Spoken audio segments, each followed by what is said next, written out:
The night air over the North Sea was alive with static. Inside the dimly lit control room at RAF Binbrook, England, a soft hum of radar consoles filled the silence. Green phosphorescent lines swept across circular screens, the pulse of the Cold War itself. Each sweep, a heartbeat, each blip, a mystery. It was September 8th, 1970, a night when the Cold War's invisible front lines stretched not across trenches or battlefields, but across the sky. Somewhere out there, in the freezing dark above the North Sea, an unidentified target had appeared on radar. It was moving strangely, too slow for a missile, too fast for a commercial aircraft. Within minutes, the order came down: intercept, identify, report. Captain William Schaffner, a 28-year-old U.S. Air Force pilot on exchange duty with Britain's Royal Air Force, pulled on his helmet and tightened the chin strap. He had flown combat missions before. He was calm, confident, precise. But tonight, the radar trace wasn't following any pattern he knew. Outside, the roar of jet engines broke the calm as Schaffner's Lightning F-6 interceptor was rolled onto the runway. The Lightning was built for speed, twin engines, sleek frame, and capable of reaching Mach 2. Its purpose? To chase down anything the radar couldn't explain. The night was pitch black. No stars, no moon, just endless darkness over the cold expanse of the sea. At 22:06 hours, Schaffner's voice crackled over the radio. "Lightning 5-2 lifting off, heading 270. Vector me toward the contact." The ground controller responded. "Roger 5-2, you're cleared to intercept. Target bearing 320, range 70 miles. Contact is descending." Descending? That was odd. Schaffner adjusted his altitude, throttling up as the Lightning climbed to meet the mysterious intruder. The radar trace grew closer. The tension in the control room thickened. Then, silence. No mayday, no radar return, no visual, just gone. At 22:30, the radar trace vanished. So did Captain William Schaffner. By dawn, search and rescue operations swept the entire North Sea. Dozens of aircraft, helicopters, and ships combed the cold gray waters. Nothing. No debris. No body. No ejection signal. The RAF's official report called it a training accident. But among those who knew Schaffner, that explanation didn't sit right. He was too skilled, too cautious, too aware of procedure. And besides, what about that unknown radar contact? The one that appeared moments before he vanished. Something was off. In the following days, strange rumors began to ripple through RAF bases and U.S. Air Force circles. Some said Schaffner had collided with a Russian reconnaissance plane, part of the dangerous cat-and-mouse games between NATO and the Soviet Union. Others whispered of a malfunction that caused his canopy to seal, trapping him in the cockpit as he ditched into the sea. But the strangest rumor of all came from within the radar control team itself. A technician swore he'd seen Schaffner's blip merge with the unidentified object, just before both vanished from the screen. The official report never mentioned that. When pressed, he was told to forget what he saw. Forget. For decades, the file on Captain Schaffner remained classified, hidden under the layers of Cold War secrecy. His family was given few details. Pilot presumed dead, cause unknown. But in the 1990s, when Britain began declassifying old military documents, fragments of the truth began to surface. Pages redacted with black ink, flight transcripts missing, logbooks altered. And one line, buried deep in the RAF's debrief notes, stood out like a warning. Object of unknown origin observed at low altitude. Intercept incomplete. What object? And why was it labeled unknown origin rather than enemy aircraft? Eyewitnesses would later claim they saw strange lights over the sea that night, glowing orbs moving in unnatural formations. Fishermen off the Yorkshire coast described an eerie blue flash near Flamborough Head around the same time radar contact was lost.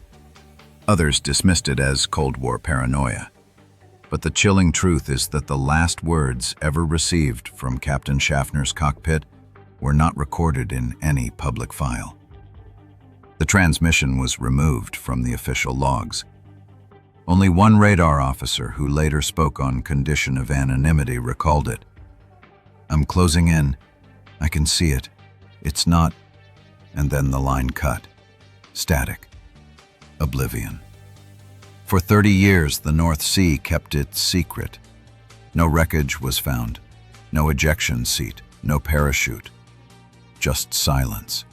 Until one autumn day in 1986, 16 years later, a British trawler dragging its nets along the seabed caught something tangled in the mesh.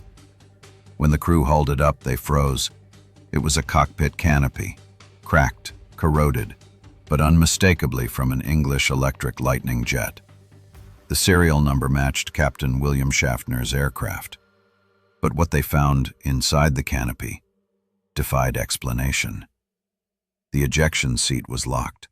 The canopy was sealed from within, and there was no trace of the pilot. It was as if he had vanished, mid-flight, leaving behind a ghost of metal and glass. Whispers spread again. Was it a mid-air collision with a Soviet aircraft that had since been covered up to avoid escalation? Or was Schaffner testing an experimental radar tracking system that went catastrophically wrong? Or, as conspiracy theorists later suggested, had he intercepted something that didn't belong to any nation on Earth? The RAF, desperate to end speculation, reopened the investigation in the early 1990s. They released new reports claiming Schaffner had become disoriented, lost control, and ditched into the sea. The canopy, they said, jammed upon impact. But aviation experts disagreed. The damage pattern didn't match a high-speed crash. The canopy's seal was intact. There were no signs of explosive decompression or fire. If the lightning went down, it did so gently, almost as if it was placed on the seabed. In military archives, one detail still raises eyebrows today. Radar logs show the unknown contact didn't vanish when Schaffner's signal disappeared. It lingered for another minute, then shot upward at impossible speed, leaving a residual energy spike across the radar array. The technicians logged it as an anomalous radar return. But deep down, everyone who saw it knew that was no malfunction. And so, the legend began, of the Cold War pilot who flew into oblivion, a man whose mission was to chase a ghost across the North Sea, and who may have become one himself. Before the disappearance, before the classified reports and the legends whispered through RAF corridors, there was just Bill Schaffner, a small-town kid from Illinois who loved to fly. He wasn't born into the military. He wasn't raised in privilege. He was, by all accounts, an ordinary man who walked into an extraordinary moment in history. William Bill Schaffner grew up in a post-war America still basking in victory and vigilance. The 1950s were an age of aviation dreams, when boys built model jets in garages and stared at contrails slicing through blue skies, imagining themselves in the cockpit. Bill was one of them. He wasn't the loudest or the boldest. His friends described him as the kind of guy who listened before he spoke. But when he did speak, he spoke with purpose, calm, deliberate, confident. He enlisted in the U.S. Air Force in his early 20s, at a time when the world seemed permanently on edge. The Berlin Wall had just risen, the Cuban Missile Crisis had nearly ended civilization, and nuclear bombers circled the globe every hour of every day. The Cold War was not a single event. It was a mood, and Schaffner lived it. He trained at Laughlin Air Force Base in Texas, mastering jet operations and earning the reputation of a disciplined, unshakable pilot. He could thread a needle at Mach 2, one of his instructors once said. Always calm, never panicked. That calmness would later become both his strength and his undoing. By the late 1960s, NATO had grown into a tightly coordinated machine. American pilots were often stationed at British bases to share tactics and technology, particularly in intercept operations designed to stop Soviet aircraft that tested NATO's radar fences. In 1970, Captain Schaffner was selected for one such exchange posting with the Royal Air Force, stationed at RAF Binbrook in Lincolnshire, a base that hosted one of the most advanced interceptor squadrons in the world. His assignment was simple on paper. Learn the Lightning F-6, Britain's crown jewel of interceptor aircraft, and train alongside RAF pilots in air defense missions. But there was an unspoken edge to this exchange. The Cold War skies above the North Sea were a shadow battlefield. Every night, Soviet Tu-95 Bear bombers probed NATO's airspace, testing radar limits, taunting defense systems. Every time they appeared, a Lightning would be scrambled to intercept, not to engage, but to watch, measure, and remind. The rules were clear: observe, never provoke. Yet every pilot knew that one wrong move could start a war. There was something eerie about the North Sea. To civilians, it was just water, grey, endless, unwelcoming. To the RAF and NATO, it was a chessboard of invisible lines, radar corridors, interception zones, and restricted airspaces that separated peace from nuclear confrontation. Schaffner quickly grew fascinated by it. He'd often linger in the radar room after missions, watching the glowing green lines sweep across the screen. He'd trace the patterns, noting how Soviet aircraft flirted with British radar coverage, sometimes diving low to disappear below the radar horizon. "Those guys know our playbook," he once told a fellow pilot. "They're not just testing our systems, they're testing us."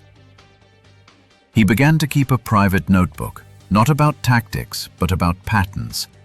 Strange radar anomalies, unexplained lights, times when controllers swore they'd tracked something that didn't move like any known aircraft. At first, his curiosity amused his peers. Then it started to worry them. Years later, when parts of the Binbrook archives were declassified, one internal memo stood out. Dated August 1970, a month before the disappearance, it mentioned, "Pilot Captain W. Schaffner reported anomalous radar echoes during exercise Vigilant Watch. Object detected at 10,000 feet, non-transponder, erratic movement." Logged and filed under atmospheric returns. The Schaffner didn't let it go. He visited radar technicians, asked questions about the system's sensitivity, and even cross-checked flight paths to rule out civilian interference. To most, he was being thorough. To some, he was digging too deep. In early September 1970, just days before his final flight, Schaffner wrote a letter to his wife, Kathy. It was a short, affectionate note, but one line stood out when she later read it again and again. "Something strange has been happening up here. I'll tell you when I get home." Those were the last words she ever received from him. The Cold War wasn't just a geopolitical struggle. It was psychological. Pilots lived in constant tension, trained to face enemies they could never see, guided by radar dots that could vanish in an instant. Schaffner understood that better than anyone. He'd flown interception drills hundreds of times. But that night, September 8th. Something about the briefing was different. The target had appeared low and slow, then accelerated abruptly. Ground radar couldn't classify it. Soviet? Civilian? Atmospheric interference? No one knew. Controllers noted his calm acknowledgement as he climbed into the Lightning's cockpit. He went through the checklist meticulously, hands steady. To the mechanics watching, it looked like just another sortie. But one of them, a sergeant named David Chambers, later recalled a brief exchange that haunted him for years. I asked him, "Think it's another Soviet probe?" He smiled, strapped in, and said, "If it is, they're getting creative." Minutes later, he was airborne. Minutes after that, he was gone. When radar contact was lost, RAF Binbrook didn't immediately panic. Communications sometimes dropped over the North Sea due to magnetic interference. Pilots occasionally went dark for a few seconds while repositioning. But as the minutes ticked on, and the secondary radar return failed to appear, The mood in the control room turned from confusion to dread. Controllers replayed the radar logs again and again. The pattern didn't make sense. The object had slowed to a near hover. Schaffner's Lightning had closed to visual range. Then both blips merged and disappeared. At first, they suspected equipment failure, but secondary radar, independent of the main array, had confirmed the same event. 2 sources, 1 disappearance. When the RAF's initial investigation was launched, the narrative was controlled tightly. Pilot disorientation, accidental descent, aircraft lost at sea. It was the Cold War, and anything unexplained was sanitized before the press could touch it. Yet those who knew Schaffner refused to believe it. He wasn't reckless. He wasn't inexperienced. And most of all, he never broke protocol. If he'd lost control, he would have reported it. If he'd been struck, he would have transmitted something, anything. But there was only silence. The wreckage discovered years later would prove even stranger. The aircraft was intact enough to show it had not hit the sea at high speed. The undercarriage was partially extended, as if he had attempted a controlled ditch. Yet the cockpit told another story. The canopy was closed, the ejection system still armed, and the pilot missing. The official RAF recovery report, declassified in fragments, stated, "No remains found, ejection seat locked, impact angle shallow, cause undetermined." But off the record, one diver reportedly said, "It's like he vanished out of his seat, just gone." Among pilots, Schaffner's name became almost mythic. At NATO bars and late-night debriefs, they told stories, some true, others embellished. One said Schaffner had intercepted a secret Soviet drone, part of an experimental reconnaissance program. Another swore the British government had been testing radar jamming equipment and accidentally caused his instruments to fail. And then came the strangest version, that he'd intercepted something non-terrestrial, and that's why his mission file was sealed for decades. Each version added another layer of mystery. Each retelling made it harder to separate fact from folklore. For Kathy Schaffner and their 2 young sons, the silence was unbearable. The military offered condolences, but few details. His effects were returned in a small box: flight badge, wedding ring, and a logbook ending abruptly on the date of his disappearance. She pressed for answers. She wrote to the RAF, to the U.S. Air Force, even to members of Congress. Each reply came with the same rehearsed sympathy and the same emptiness. Pilot lost at sea. No further information. But Kathy refused to believe that. She'd seen his last letter. He'd seen something, and whatever it was, the world wasn't ready to talk about it. By the time the Cold War ended, William Schaffner had become more than a missing pilot. He was a symbol of the secrecy, fear, and sacrifices buried beneath the surface of the nuclear standoff. A man who followed orders into the night and never returned. When Captain William Schaffner's radar trace vanished from the screen, the men in the control room froze. But the real silence didn't begin that night. It began the next morning, when the Royal Air Force sealed the incident under classified status. Top secret. UK eyes only. It would remain buried for more than 2 decades. At dawn, the North Sea was a sheet of gray steel. Rescue helicopters sliced through the mist, their searchlights scanning the waves. They found nothing. No oil slick, no history. No debris. Only the restless wind. Back at RAF Binbrook, the base commander, Group Captain Stanley Holloway, convened a briefing. The words were clinical, detached, standard procedure for loss of contact events. But everyone in that room could feel it. Something wasn't right. The radar technicians were the first to notice inconsistencies. When they replayed the intercept sequence, the target's movements didn't fit any known aircraft profile. It hovered, then accelerated vertically, a maneuver impossible for the aircraft technology of 1970. The technicians were told to delete irrelevant data. One of them, a young corporal named John Devereaux, later claimed the order came directly from an intelligence liaison who arrived within hours of the disappearance. Someone from Defense Intelligence 2A, the branch that handled aerial anomalies and covert radar intercepts. That man's name never appeared in the official report. The first RAF press statement went out within 48 hours.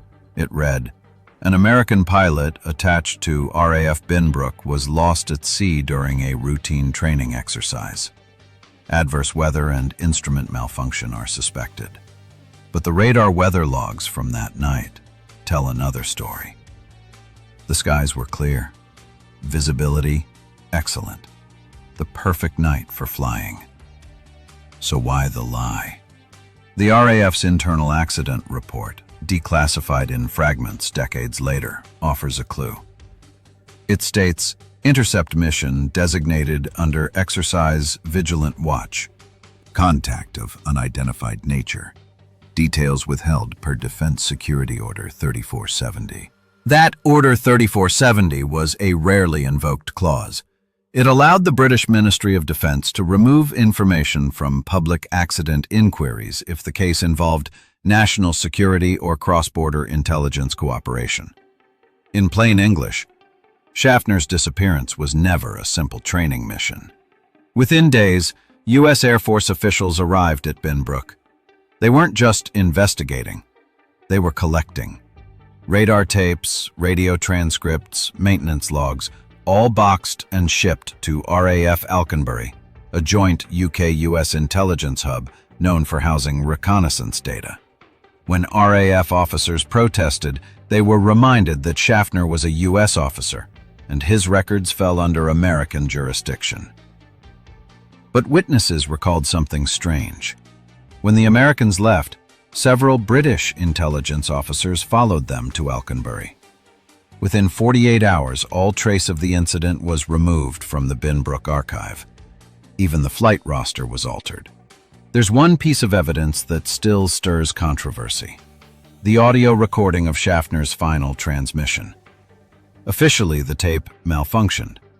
Unofficially, several technicians swore they'd heard it at least once before it vanished into the vault. One of them, interviewed anonymously in the late 1990s, described it this way: "It wasn't a mayday. He wasn't panicking. It was calm, focused. Then, a moment of confusion. He said, 'Contact visual. It's not,' and then static. Just static." That short clip would become the foundation of every theory, official and otherwise, that followed. The RAF inquiry that followed was methodical, even scientific on the surface. But beneath the bureaucratic phrasing lay inconsistencies. The final 1972 summary concluded, Pilot error resulting in spatial disorientation during night intercept exercise. Aircraft ditched in sea. No evidence of hostile involvement.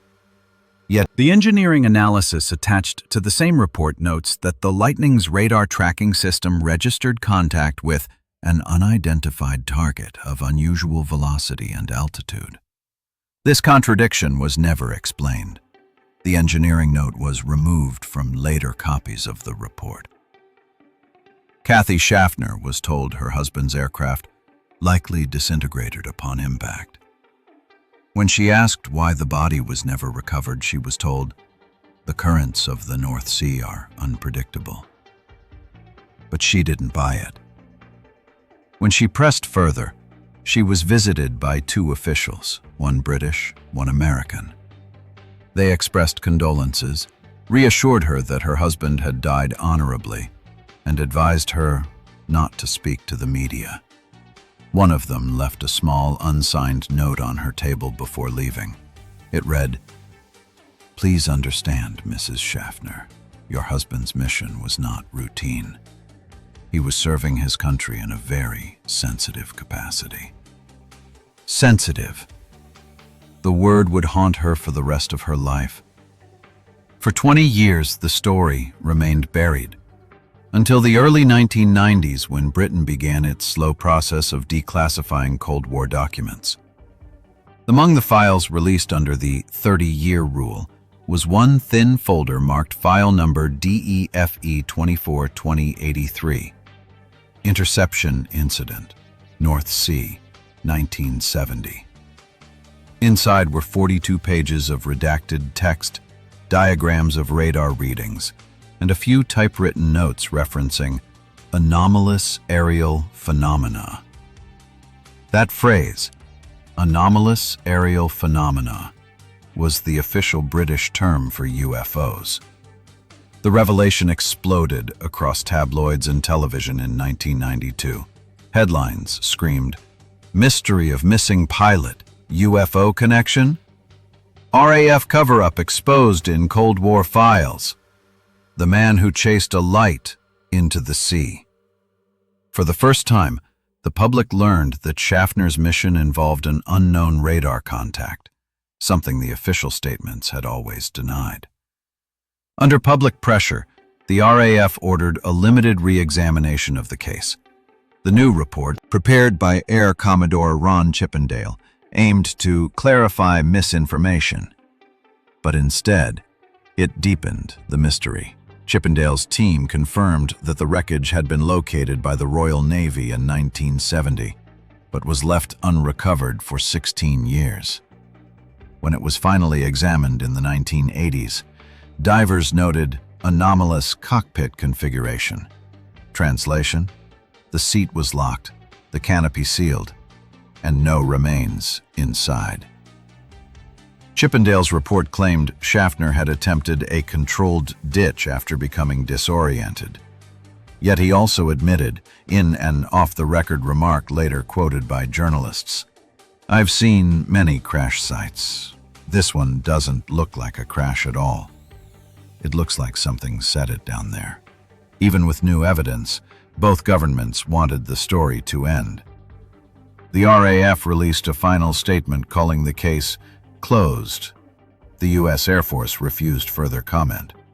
But journalists, especially in Britain, wouldn't let it go. Nick Pope, a former Ministry of Defense investigator specializing in aerial phenomena, reviewed the files years later. His conclusion was cautious but damning. The Schaffner case illustrates how the lines between air defense and UFO investigation often blurred during the Cold War. Whether the object was Soviet, experimental, or something else, the full story was never told. What was so dangerous about that night's events that they had to be buried for decades? Why were the radar logs altered? And why was the tape erased? To those who worked at Binbrook, the answer lay in one haunting observation. The unknown object did not act like an aircraft. It waited. Radar operators said it hovered, almost as if it knew Schaffner was coming. And then when he closed in, It moved toward him. That wasn't an interception. That was an approach. Years after the declassification, in 1997, a British documentary crew visited the wreck site using remote submersibles. They found the Lightning's fuselage partially buried in silt, eerily preserved. One detail stood out. The aircraft's navigation lights were still switched on. That meant one thing: Schaffner's power systems were active when it went under. He hadn't lost control. He hadn't blacked out. He was conscious until the very end. But where was he? The discovery reignited every theory imaginable. The Soviet spy plane theory. Some claimed he intercepted a low-flying Soviet reconnaissance aircraft, and the governments conspired to cover it up to avoid escalation. The radar experiment theory. Others suggested Schaffner was part of a secret radar trial, testing NATO's ability to track ghost returns, and the mission went wrong. The UFO theory. The most controversial, that Schaffner intercepted an unidentified craft, and his disappearance was linked to contact with something beyond human technology. Each theory had fragments of truth, but none fit perfectly. The real story remained where it began, locked beneath the waves, sealed by secrecy. Among the personal effects recovered from the wreckage was Schaffner's knee board, the small clipboard pilots used during flight. The paper was waterlogged, the ink mostly gone, but one line, barely legible, survived. Target in sight, blue light, unusual.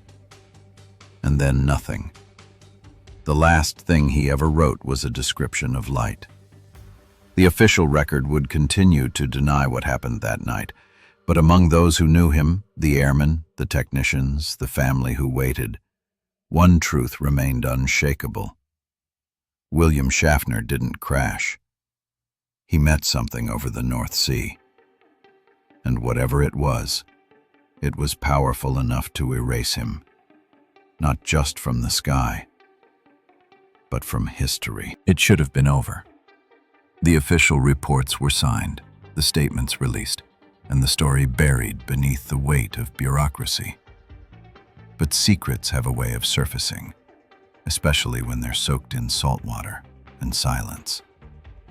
In 1998, nearly 3 decades after Captain William Schaffner's disappearance, a retired British radar technician named Peter Latham came forward.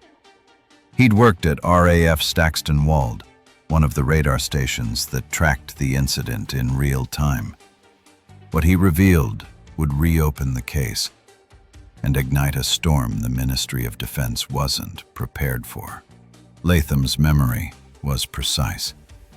He recalled the tension that night, the sudden spike on the radar, the scramble order, and then something strange. The target wasn't flying like anything we'd seen before, he told a reporter from the Yorkshire Post. It moved erratically, but with purpose. It would stop, hold position, then climb. You can't do that in a conventional aircraft. Not then. Not now. He claimed the system logged the contact for over 15 minutes, long after Schaffner's radar return had vanished. Even more chilling, Latham said the radar displayed a flash of interference, a burst of electromagnetic noise that froze the screen for 2 seconds. When the image returned, the unknown target was gone. The RAF dismissed his claim as faulty radar memory. But in 1998, other technicians corroborated parts of his account. One even produced an old maintenance log referencing temporary interference spike, cause undetermined.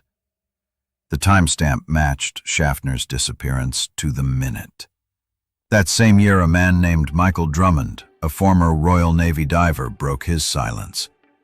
He'd been part of the 1986 recovery operation when Schaffner's Lightning was located off Flamborough Head. At first, his recollection matched official reports, until he described what he saw inside the cockpit. We were expecting bones, fabric, something. There was nothing. No helmet, no straps unfastened. Everything was locked tight. It was like he'd melted out of the seat. Drummond also described scorch marks along the interior canopy frame. Not from fire, but from electrical discharge. "I've seen wrecks, crashes, explosions," he said. "This wasn't that. It was clean, controlled, like a light had passed through it." He'd been told never to mention those details. For years he didn't. Then, when his health began to fail, he decided the truth was worth more than permission.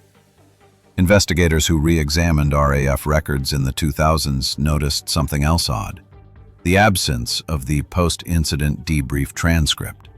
Every NATO intercept, even failed ones, ended with a standardized debrief report summarizing radar data, pilot communications, and ground response. Schaffner's debrief was missing. Not lost, not misfiled. Misfiled. Removed. Cross-referencing RAF and U.S. Air Force archives revealed that the debrief was likely classified under a separate operation known only as Project Moondust. That name would later appear in U.S. declassified intelligence cables, a Cold War initiative tasked with recovering foreign space debris or unknown aerial materials that entered Earth's atmosphere. Why would a pilot interception in British airspace fall under that category? Unless what he encountered wasn't a plane at all. Fishermen off the Yorkshire coast have long spoken of strange lights above the North Sea.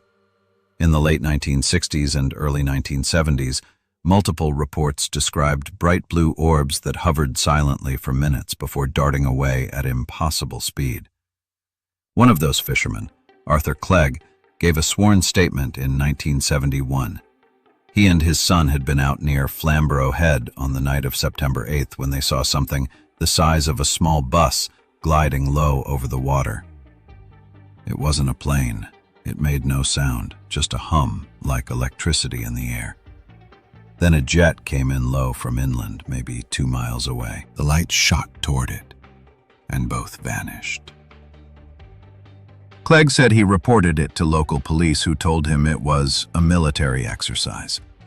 He never spoke of it again until interviewed in 1993. His testimony matched radar data and the official timeline almost exactly. In 2001, British sonar surveys of the North Sea, conducted for undersea cable mapping, picked up something odd near the known crash site. A metallic object roughly the size of a jet fuselage, but lying several meters away from Schaffner's aircraft. When investigators reviewed the sonar imagery, the object appeared partially embedded in silt, smooth and rounded, unlike any known aircraft debris. The Ministry of Defense refused comment. Privately, one official described it as a non-aeronautical anomaly. The coordinates of that sonar echo remain classified. By the early 2000s, whispers of the Schaffner case had become a quiet headache for the British defense establishment. Every few years, journalists or declassification advocates brought it up, and every time, the Ministry of Defense issued the same line: there is no evidence of UFO involvement or foreign incursion. The incident was a tragic accident. But behind closed doors, not everyone agreed. Nick Pope, who had worked inside the MOD's Secretariat, Air Staff, and handled reports of unexplained aerial phenomena, later said in an interview, "I remember the Schaffner file. It was one of the few cases that made senior officials nervous. Not because of aliens or conspiracies, but because we didn't have an explanation. And in intelligence work, that's more frightening than anything else." Among the most haunting pieces of evidence released through Freedom of Information requests were the redacted pages of the 1970 incident file. Lines blacked out so heavily they tore the paper in places. But a few words remained visible, fragments like whispers through the ink. Unidentified luminous object. Proximity maintained for approximately 90 seconds. Visual contact confirmed. Pilot reports anomaly. Intercept concluded under abnormal conditions. And then, One chilling line, half erased but still legible. Pilot may have experienced physiological effect consistent with electromagnetic exposure. That line has been debated for decades. What kind of physiological effect could cause a pilot to disappear, body, uniform, and all, while leaving the cockpit intact?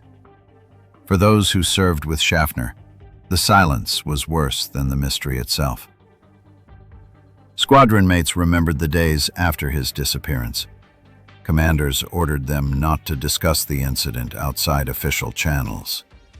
Every personal log mentioning unidentified target was collected and destroyed. Flight Sergeant Ian McGill later said, "We all knew something strange had happened.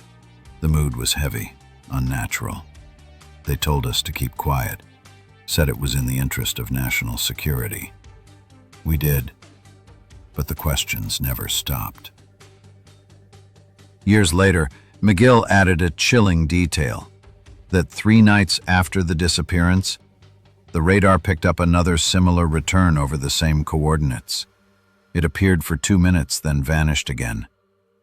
No aircraft were scrambled that time. The order came down from above. Stand down. By the late 2000s, documentaries and books had turned Schaffner into a legend, part Cold War mystery, part UFO folklore. But behind the sensationalism, serious researchers kept digging.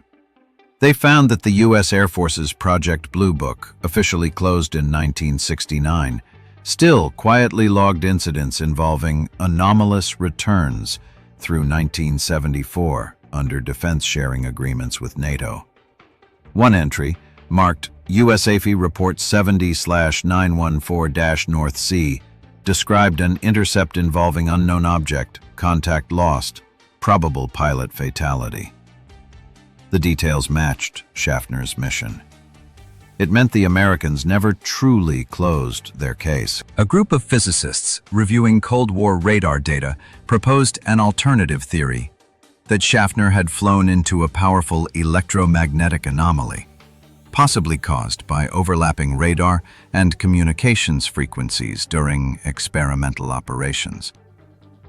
Such an event could have disabled his instruments, distorted perception, and even caused hallucinations, the so-called Havana effect, decades before it was named. But critics noted that wouldn't explain the missing body, the sealed canopy, or the secondary radar return moving independently of the aircraft. One physicist summed it up simply: if this was purely electromagnetic, we'd find a body. We didn't. That means something else interacted with him, or removed him. In 2010, Kathy Schaffner, then in her late 60s, made one final public plea for the truth. Standing before cameras outside the U.S. Embassy in London, she held up her husband's faded photograph and said, "For 40 years, I've been told it was an accident. But accidents don't get sealed for decades. Accidents don't erase people." Her voice trembled, but her resolve didn't. She asked for the full release of her husband's mission logs and communications. Both governments expressed sympathy. Neither released a single new page. Half a century has passed since that September night. The North Sea has claimed countless lives, but none with a mystery so enduring or so unsettling. Captain William Schaffner's name is etched on a memorial at RAF Binbrook. It reads simply, "Lost in service, September 8, 1970. But for those who remember him, that inscription feels incomplete. He wasn't just lost. He was taken by something history refuses to acknowledge. In the end, the North Sea files revealed more than they concealed. They showed a chain of denial, redaction, and silence, and the quiet terror of a system that couldn't explain what it had witnessed. Whatever happened that night didn't just erase a man. It erased certainty itself. Because when the world's most advanced militaries can't identify what's flying in their skies, the Cold War wasn't just a battle for power. It was a battle against the unknown. History is built on explanations. When we can't find one, we invent it. And when those inventions start to sound like truth, the real story fades into the fog. Like the pilot who flew into oblivion. In the decades following Captain William Schaffner's disappearance, 3 dominant theories have fought for credibility. Each claims to reveal what happened over the North Sea that night. And each leaves behind more questions than answers. The first, and most official version, remains the simplest. A malfunction. A split-second miscalculation. A pilot disoriented by darkness, radar interference, and the endless sameness of the sea. According to this view, Schaffner was chasing a misidentified target, perhaps a NATO tanker or a radar echo, when his Lightning jet went into an uncontrolled descent. Unable to eject properly, he struck the water and was instantly killed. His body, sealed inside the cockpit, may have disintegrated or drifted away before recovery teams arrived. Clean, rational, tragic. But the problem is, it doesn't fit. The cockpit was sealed tight when divers found it. There was no canopy breach, no ejection attempt, no signs of panic. And the control panel, remarkably, showed all systems functioning right up until impact. Pilots familiar with the Lightning F-6 knew what that meant. If Schaffner realized he was in trouble, he would have ejected. He didn't. Which suggests either he couldn't, or he never thought he was. The second theory, whispered for years and amplified by journalists and UFO investigators, claims Schaffner was scrambled to intercept an unknown craft that had entered British airspace. This wasn't fantasy. Throughout the 1960s, both NATO and Warsaw Pact radar networks logged thousands of unidentified returns. Most turned out to be weather balloons, aircraft misreads, or space debris. But a few didn't. In those cases, the target moved intelligently, changed speed, and sometimes responded to intercept attempts. Documents declassified from the U.S. Defense Intelligence Agency show that Britain and the United States shared anomalous object data through a classified exchange known as JANAP 146. Schaffner's case fits the parameters exactly. Several pilots had reported bright spheres or metallic orbs over the North Sea in the months prior, and on that September night, radar recorded an object performing maneuvers no known aircraft could. According to this theory, Schaffner got too close. Whether through collision, encounter, or something stranger, contact was made. And what happened next erased him from both the sky and the record. UFO researchers claim his Lightning's wreck showed no typical impact damage, as though it was placed there gently, not crashed. Some even argue electromagnetic burns inside the cockpit were evidence of close-range exposure to a field beyond known technology. But believers have one insurmountable problem: no proof of the craft itself. No debris, no photographs, no radar replay. Only whispers, only fear. The third theory is the most dangerous and perhaps the most human. It suggests Schaffner wasn't chasing an enemy aircraft or an alien object. He was testing something. For them. Throughout the late 1960s, NATO was experimenting with covert radar invisibility trials, prototypes of what would later become stealth technology. These operations were conducted jointly between the US and Britain, often under codenames disguised within routine training missions. What if Schaffner's mission wasn't an intercept, but a calibration run? What if he'd been instructed to simulate pursuit of a decoy craft, one equipped with early electromagnetic countermeasures. And what if something went wrong? One declassified memo from 1971 mentions test engagement anomaly, pilot incapacitated, system blackout. The date and location were redacted, but the timing matched Schaffner's flight exactly. If true, that would explain the sealed files, The denials, the diplomatic silence. It wasn't about extraterrestrials. It was about technology too secret to expose. A pilot sacrificed on the altar of innovation. But if that's the case, why erase him completely? Why classify even the autopsy, the cockpit video, the mission frequency?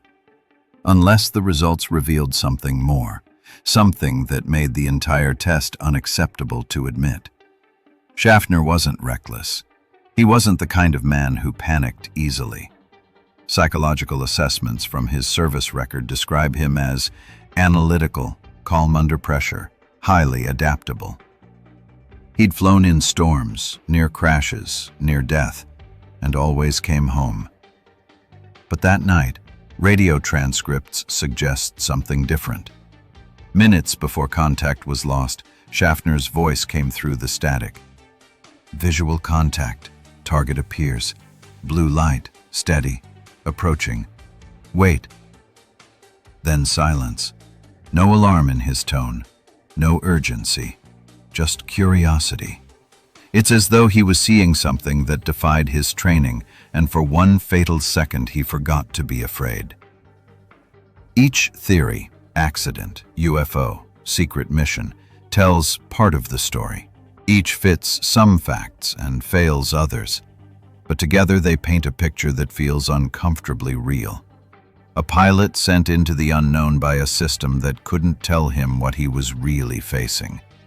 A disappearance made more tragic by its precision. No wreckage out of place, no sign of struggle, no closure. There's a term pilots use: controlled flight into terrain.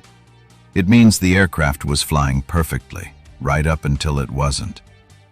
Schaffner's death, if it was one, fits that pattern too well. A mission fully under control until something unimaginable took it away. Investigators later discovered that Project Moondust, the mysterious classification linked to Schaffner's files, wasn't just about space debris. It involved rapid response teams tasked with recovering foreign technology, whether Soviet, experimental, or unknown. In several known cases, these teams arrived before local militaries even confirmed a crash. And once they did, the debris, or what was left of it, vanished into American custody. If Schaffner's Lightning was recovered under that directive, it means U.S. personnel handled the site and the evidence before Britain could even catalog it. That would also explain why certain British records end abruptly, replaced by vague notes like "See U.S. correspondence." The question then becomes, what did they recover that was so valuable it justified a half-century of secrecy? A pilot's jet? Or something else?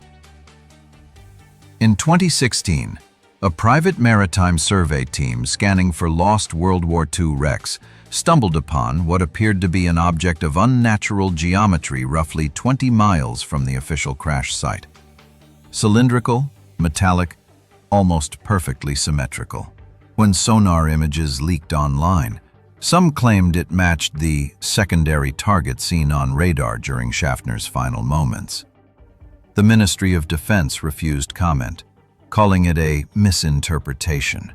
But independent experts said the reflection was too smooth to be natural sediment or wreckage.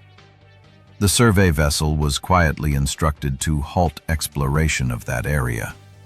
Within a week, the coordinates were restricted by the British Maritime Authority. Official reason? Environmental monitoring. Unofficially, it marked the last time anyone looked for answers beneath those waves. Today, few remember William Schaffner's name. His story has been folded into internet myths and UFO documentaries. diluted by speculation. But in the archives of those who still care, aviation historians, military families, Cold War analysts, his file remains a wound that never healed. A man trusted his instruments, his command, his government. He followed orders into the dark.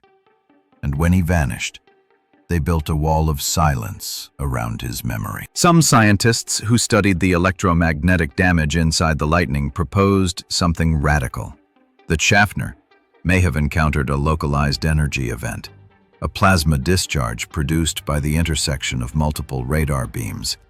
In theory, such a discharge could generate an electrical field strong enough to ionize air, creating the illusion of a glowing object. If he flew into it, it could have overloaded his systems and caused a short blackout of consciousness.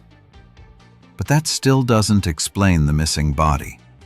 Even in high-voltage discharges, matter doesn't disappear, unless it was never a discharge at all. But an interaction with technology we still don't understand. One that manipulated more than air and metal, perhaps even space itself.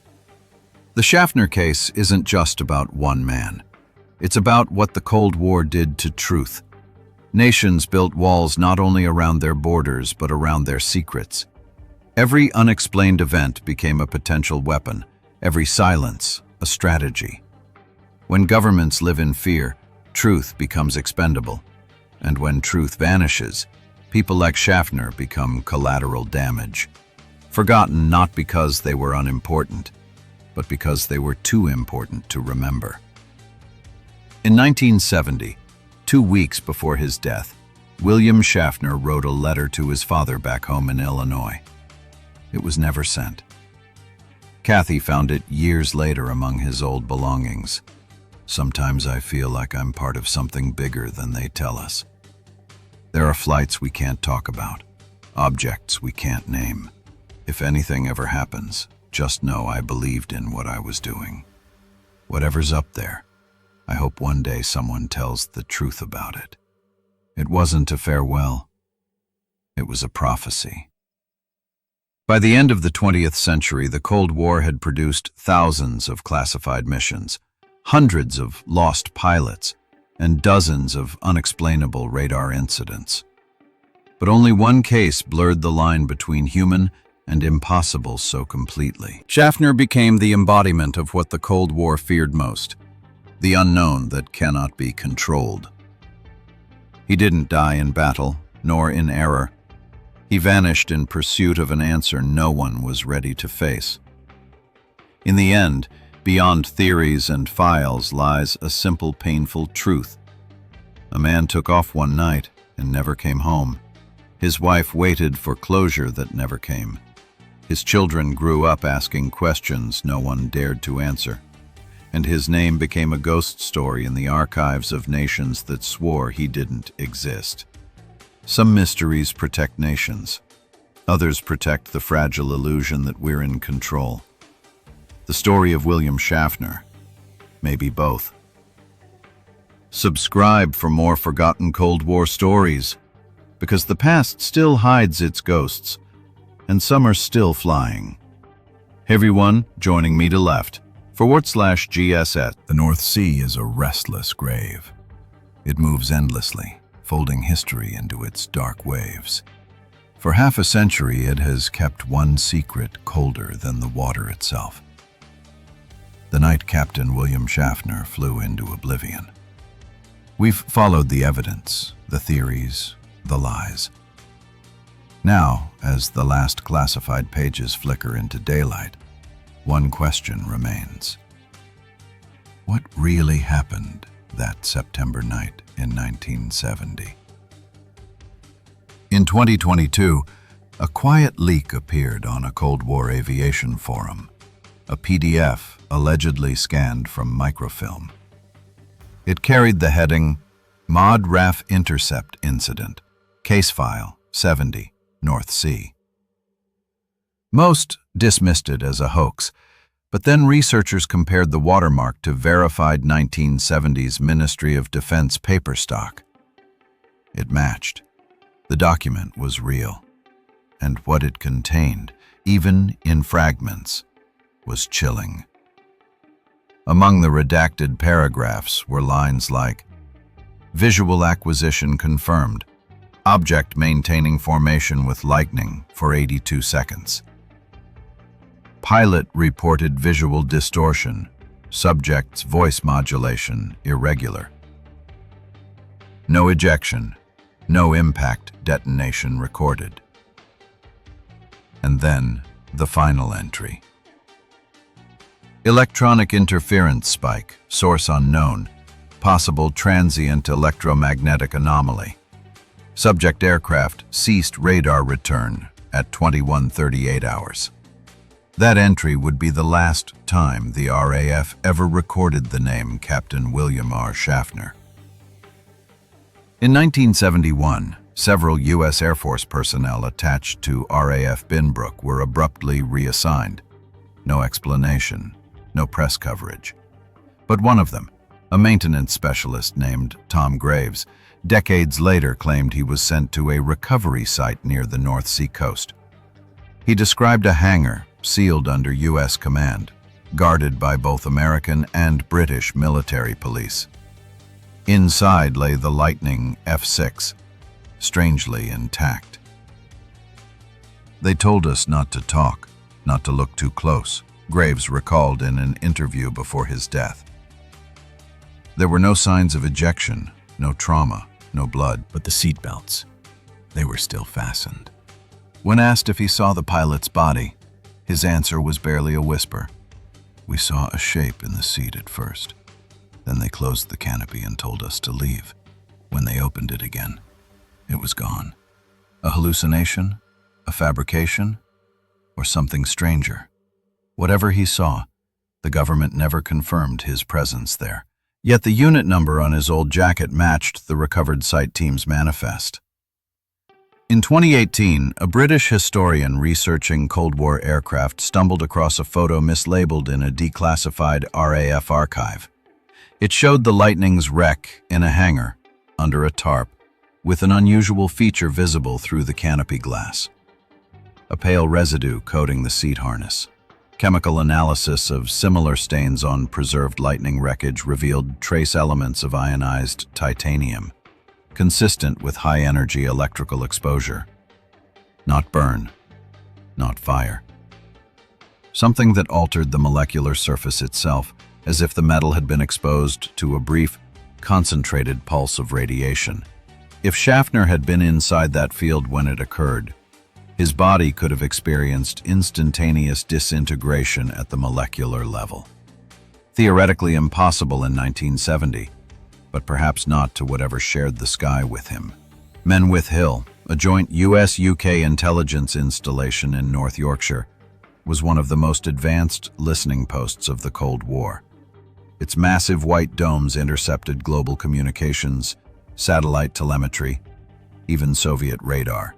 Former analysts have since revealed that Menwith Hill was also tracking anomalous high-frequency transmissions over the North Sea that night. One technician recalled an energy burst at precisely 21:38, the moment Schaffner disappeared. It lasted 1.2 seconds, then faded into static. That same second, a dozen radar systems across Europe glitched, from Denmark to Belgium. The probability of that being coincidence? Astronomically low. Whatever occurred, it was recorded not just in the sea, but in the sky.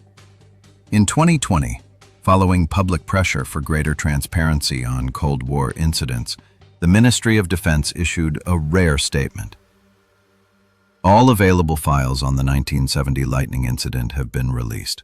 Remaining documents are exempt under Section 26, National Defense, and Section 27, International Relations. Those exemptions are reserved for cases that still involve active defense agreements. That means the Schaffner case isn't merely historical, it's still sensitive. Which begs the question, what element of a 55-year-old disappearance could still threaten international security? Unless the technology or the discovery remains classified even today. Kathy Schaffner passed away quietly in 2021. Among her belongings was a small sealed envelope addressed simply to future truth seekers. Inside was a single page of her husband's handwriting, copied from an old letter he wrote before that final mission. It read, "If we ever find something up there that changes what we believe, don't let them bury it. We serve not just our nations, but our curiosity. And that, I think, is what makes us human." Her family released the letter to the press the following year. For a moment, his voice was alive again, calm, measured, filled with the same curiosity that likely led him to whatever he found that night. Historians now tend to merge the competing theories into a single possibility. Schaffner may have been tasked to intercept an unknown object detected by NATO radar, possibly Soviet, possibly not of earthly design. The object emitted intense electromagnetic interference. In closing distance, Schaffner's lightning entered its field, causing radio blackout, instrument failure, and physical effects unknown to 20th century science. He may have lost consciousness or simply ceased to exist in the form we understand. His aircraft, freed of human input, Glided into the North Sea under autopilot, a ghost in perfect control. By the time the recovery teams found it, the man was gone, and only the questions remained. In 2023, one final anomaly appeared. A British amateur radio archivist digitizing old recordings from the Staxton Wold station discovered a short burst of unlogged transmission from the night of September 8, 1970. The signal lasted 3 seconds. The tape was degraded, but when enhanced, a faint human voice emerged through static. "Contact, not hostile. Repeating. Not..." Then silence. Experts confirmed the modulation matched Schaffner's radio frequency. If genuine, those were his final words. Not hostile. Not enemy. Something else entirely. For all the speculation, William Schaffner wasn't a myth. He was a husband, a father, a soldier. He loved baseball, coffee with too much sugar, and flying low enough to make seagulls scatter. He believed in duty. He believed in science. And he believed that truth was never the enemy. Those who served with him said he had a calm bravery, the kind that didn't need an audience. Perhaps that's why his story matters, because he became the embodiment of quiet courage in the face of the unknowable. In the end, the Schaffner case may never be solved, but it reveals something deeper about the Cold War, a time when fear ruled the sky and knowledge was locked behind metal doors. Nations stared upward, terrified not of what the other side might build, but of what neither could explain. For a moment in 1970, one pilot crossed that boundary. He didn't just intercept an object. He intercepted the limits of human understanding. And for that, history made him disappear. Today, ships pass over the same coordinates without knowing what sleeps below. Sonar hums softly, reflecting off sand and steel. The waves roll endlessly, whispering over the wreck that once carried a man into legend. And sometimes, in the silence between storms, Fishermen swear they see a light, faint, blue, hovering just above the water, then vanishing into the mist. They call it the Schaffner light. Maybe it's reflection. Maybe it's memory. Or maybe, after all these years, it's the sky remembering what it took. This was the story of the Cold War pilot who flew into oblivion, a man who vanished chasing something the world still can't name. Subscribe for more forgotten Cold War stories, because history isn't done revealing what it tried to hide.